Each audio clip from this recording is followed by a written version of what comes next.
Buckle up, Buttercup, because on this episode of This Is Woman's Work, we're going to talk about getting you paid.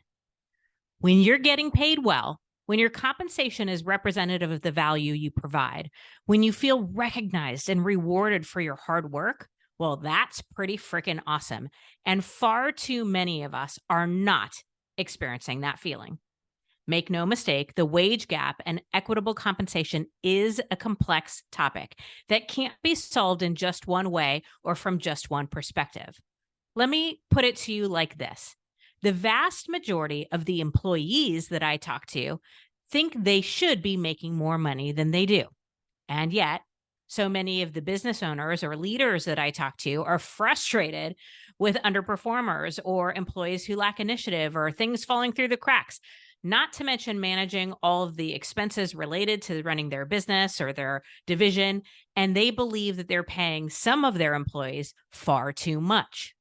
Which brings me to what I believe is a big part of the problem and maybe our greatest opportunity. It's this. We're looking at our compensation from just one lens, and that's ours. Employees think they should be getting paid for being a great employee, but they don't define being a great employee the same way their employers do, and often don't see the big picture or don't think the same way that business owners do. And employers think their employees should perform better, but aren't doing a very good job of defining expectations or sharing how employees can earn increased compensation or having a process that forces them to evaluate compensation in a fair and consistent way. So this episode is for both the employee and the employer, and really everyone in between. We're going to talk about some of these big compensation myths that are holding you back and share some alternative approaches and perspectives. I've invited Kelli Thompson back to the show as she shares my passion for confidence and is focused specifically on how confidence impacts your paycheck. Kelli is a women's leadership coach and speaker who helps women advance to the rooms where decisions are being made. She has coached and trained hundreds of women to trust themselves, to lead, and to create the career they love. She's the founder of the Clarity and Confidence Women's Leadership Program and a Stevie Award winner for Women in Business Coach of the Year.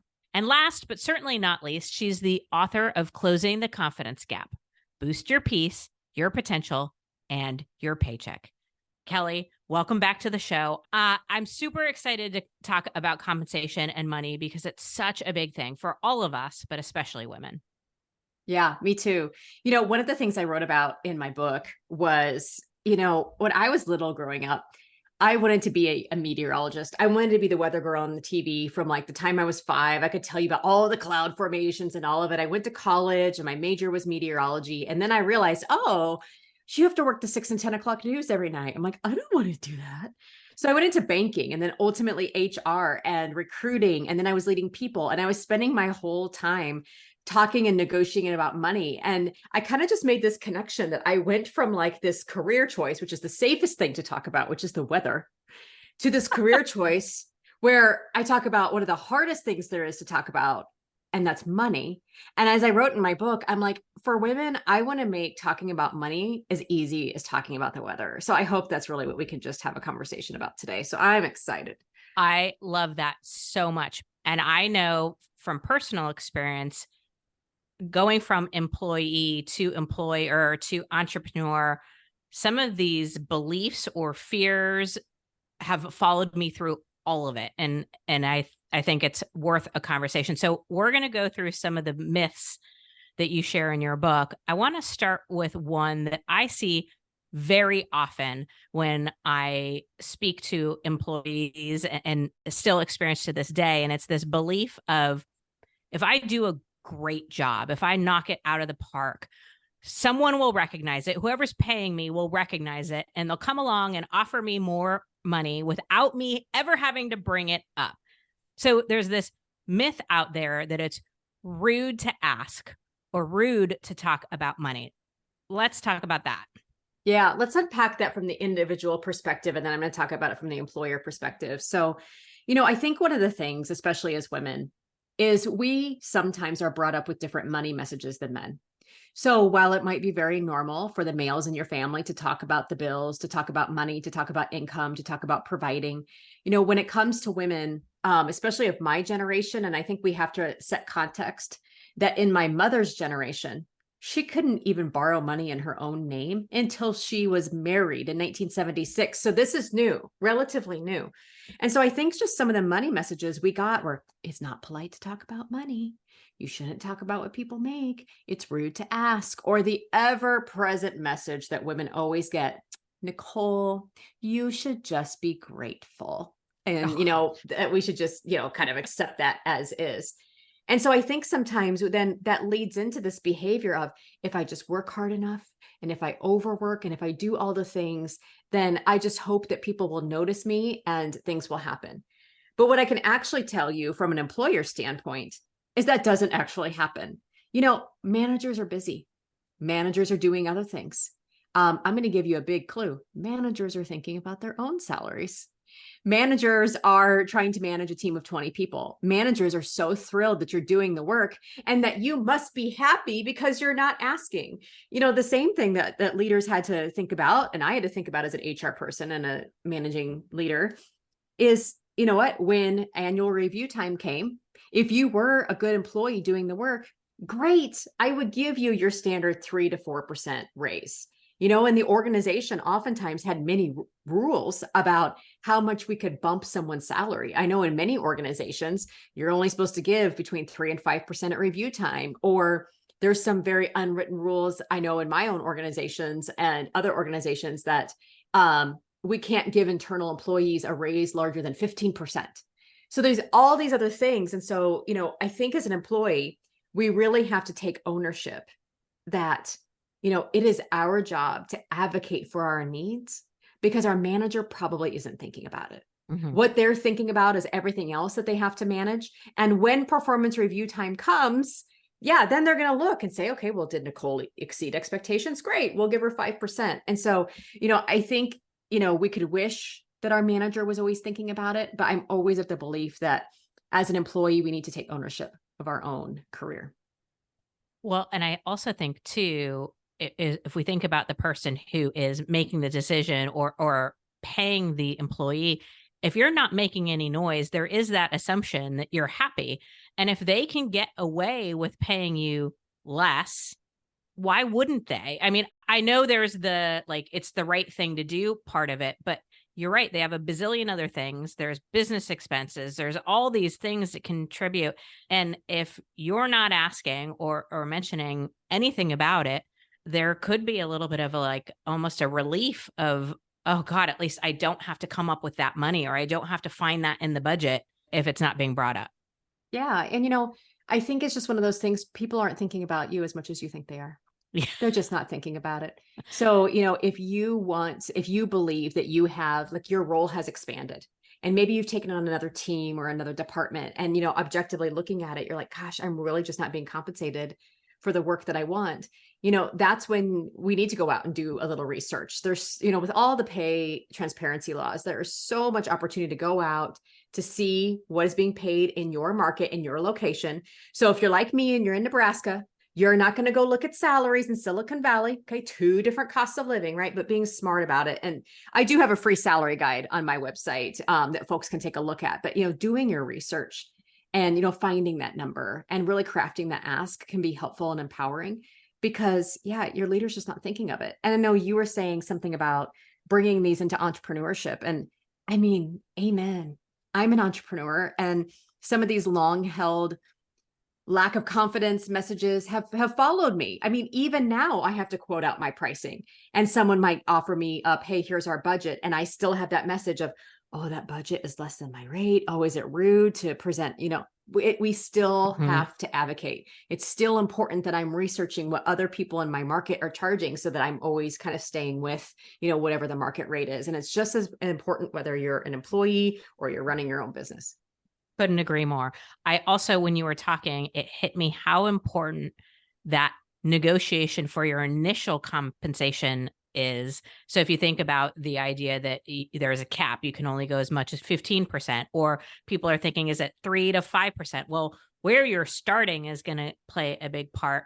also, as we often do as women, we take on increased responsibilities, or we say yes to the projects or the things, is how important that starting point is too. Are we asking, does this come with increased compensation, or this is going to be an increased workload? How does that factor in with my compensation? Because when we're not having those conversations on the onset, we're putting ourselves a step back from those increases. Yes? Yeah, absolutely. Okay. One of the things that another myth this is kind of touching on is the whole, let's say I'm changing jobs. And if the offer, or maybe you're even moving jobs within your company, and the whole myth is, well, if the offer is more than what I currently make, I should just say yes.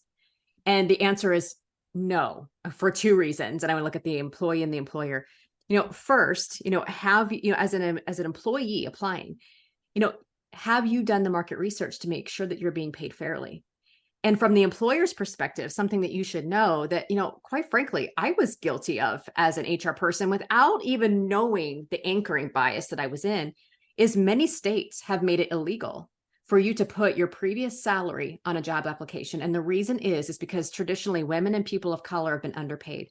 So what happens is let's say that I'm an employer, which I have been, and I've been an HR person, which I have been, and we're formulating an offer. And we're saying, oh gosh, okay, when Nicole was making 85 in her last job, you know what? Our pay range is, let's say 75 to 100. But since she was making 80, I bet we could get her for 90. Even though maybe we were prepared to pay someone else closer to 100, or what truly is happening in the market is closer to 100, because we have this very unconscious anchoring bias that like, oh, she was only earning 85. So even if we're 80, so even if we just give her 85, she's going to be excited and she's going to say yes.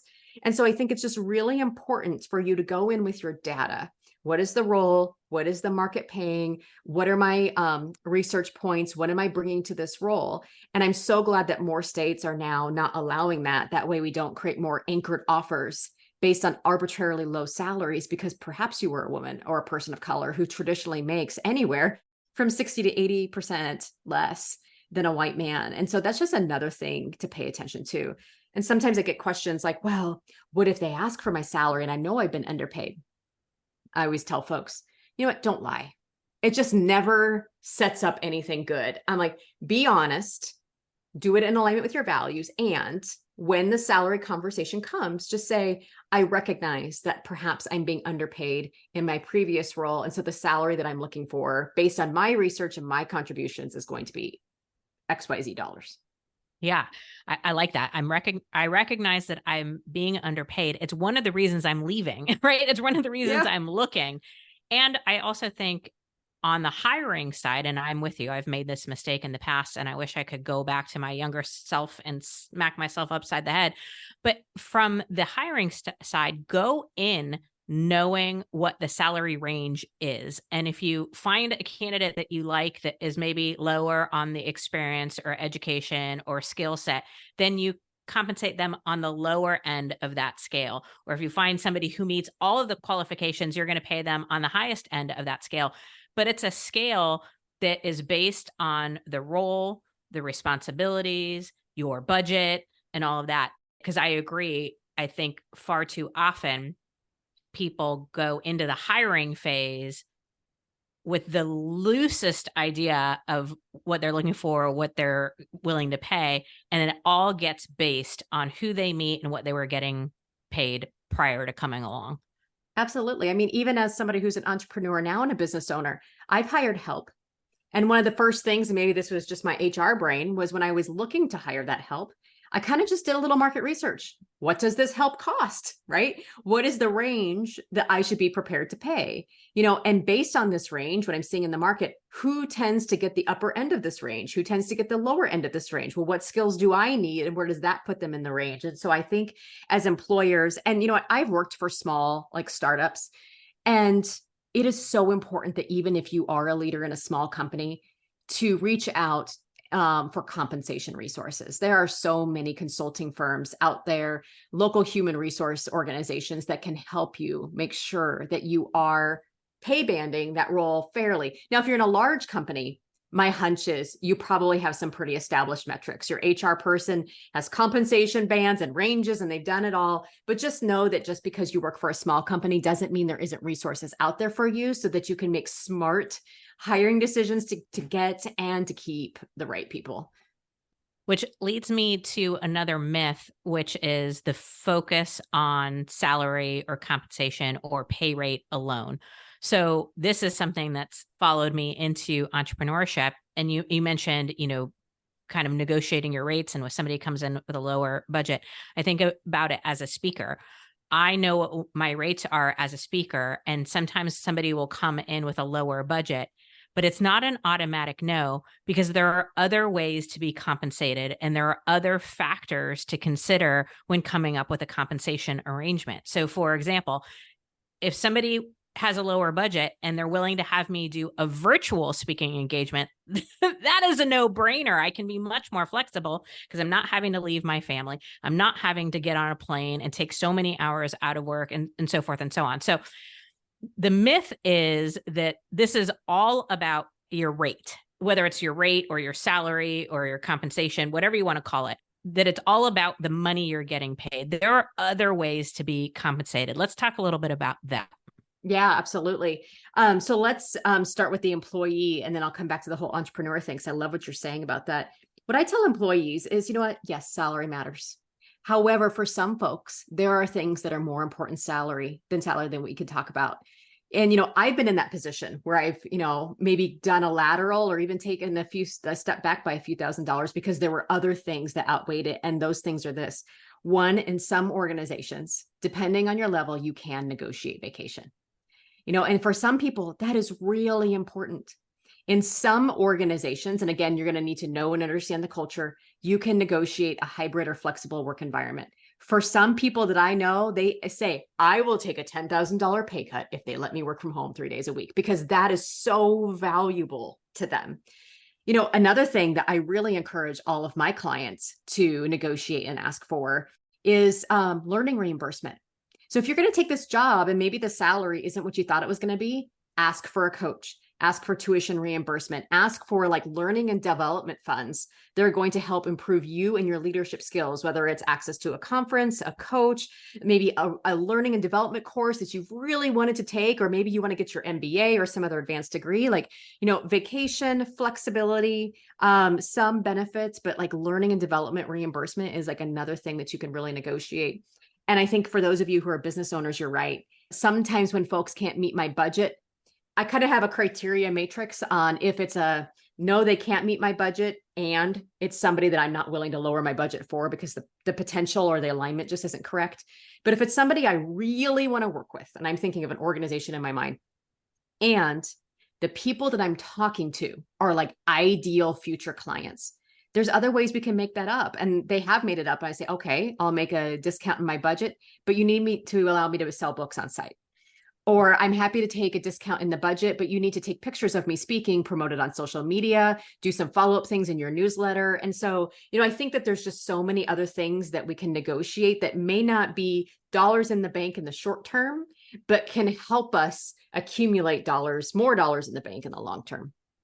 Yeah. On the entrepreneurship side, I have a 5-factor thing. So when I'm talking to somebody, then if they meet all 5 of the factors, it's automatic yes, let's go. Right? If they make 4 out of the 5, it's still a yes. If it's 3 out of 5, it really needs to be, if it's a 2 or a 1, it's a no.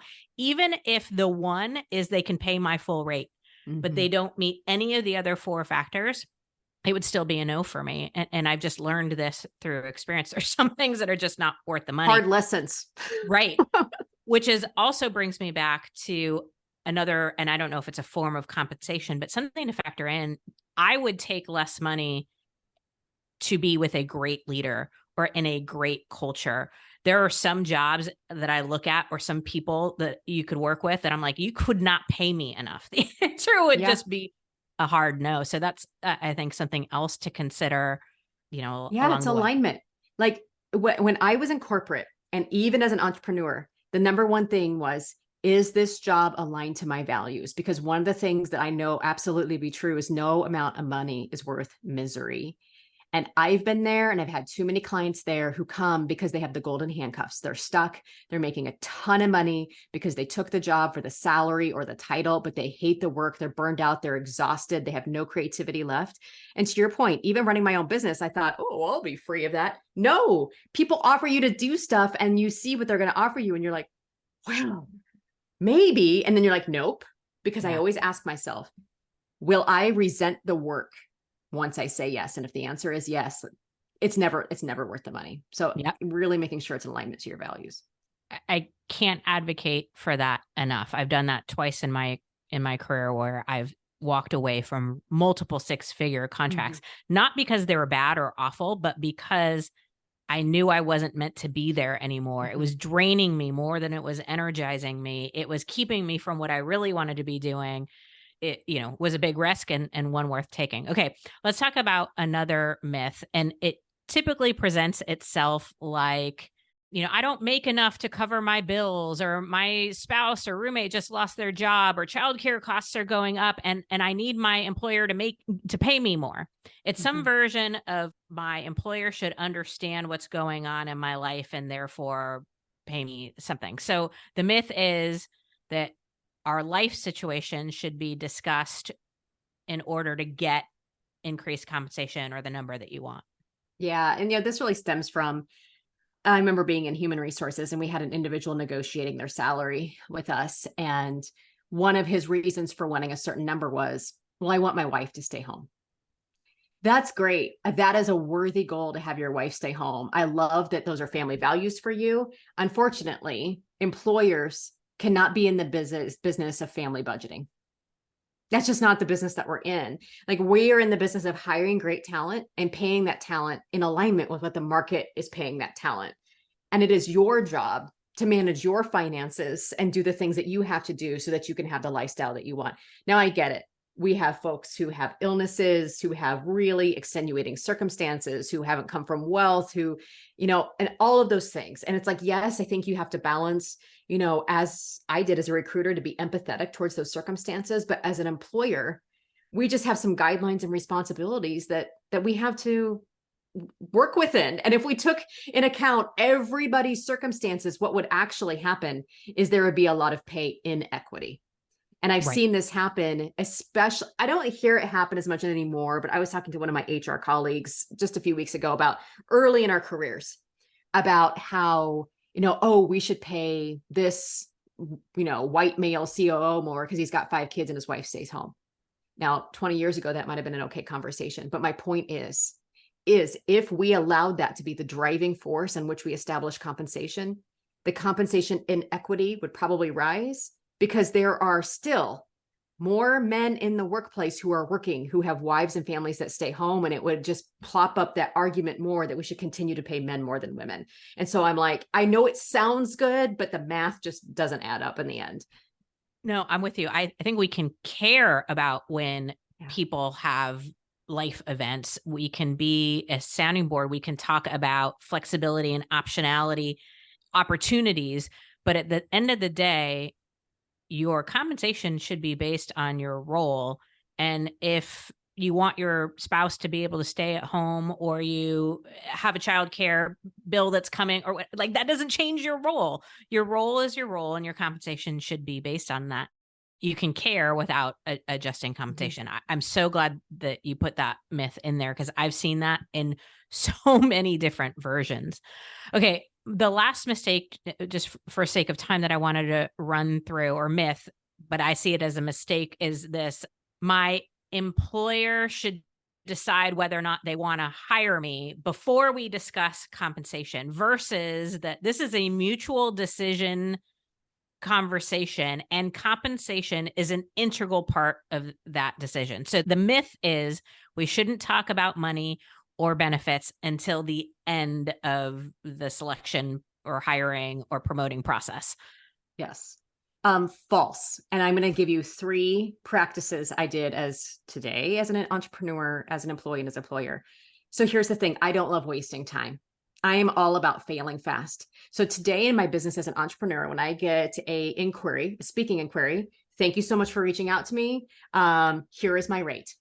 Because if they aren't even in the ballpark of my rate, I don't even like, let's not spend 30 minutes on the phone. It wastes my time. It wastes your time. Maybe I can refer you to somebody who is in this rate, but it's always a response of thank you. Here's the program. Here's my rate. And here's a link to get on the call. And it weeds out every time. They're like, oh, we had $500 and you charge $5,000. Like there's just no way we're going to get in the middle here. Right. So that is just a great way, honestly, to save everybody's time, because they don't want to get on a call with me and get all excited and realize they can't afford me. And like, that just takes away the dignity, as an employer, as somebody who is an HR person, I always in the screening call would say, this is the range for the position. And I'm going to send you a PDF of our benefits package. Because again, we had time to fill metrics. My team's time was valuable. And I did not want my recruiters spending their time talking to people that we were so far out of the ballpark. Like now we're just wasting time bringing people in for interviews or wasting managers' time.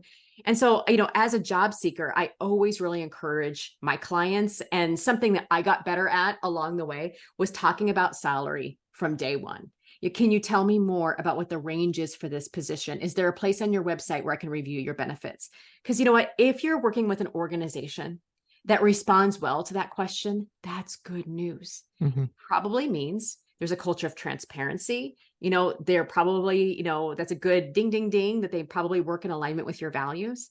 To be honest, a lot of people don't want to hear this, but if you say, can you tell me about the pay range for this position? And can you point me to where your benefits are? And they get weird or they don't want to send it to you, I would really slow down and do a gut check.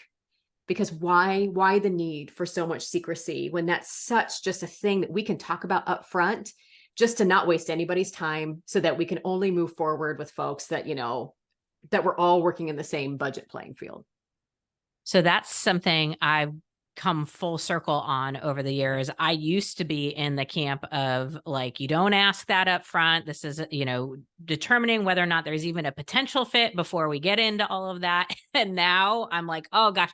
But I think the key that you said is range and typical benefits package.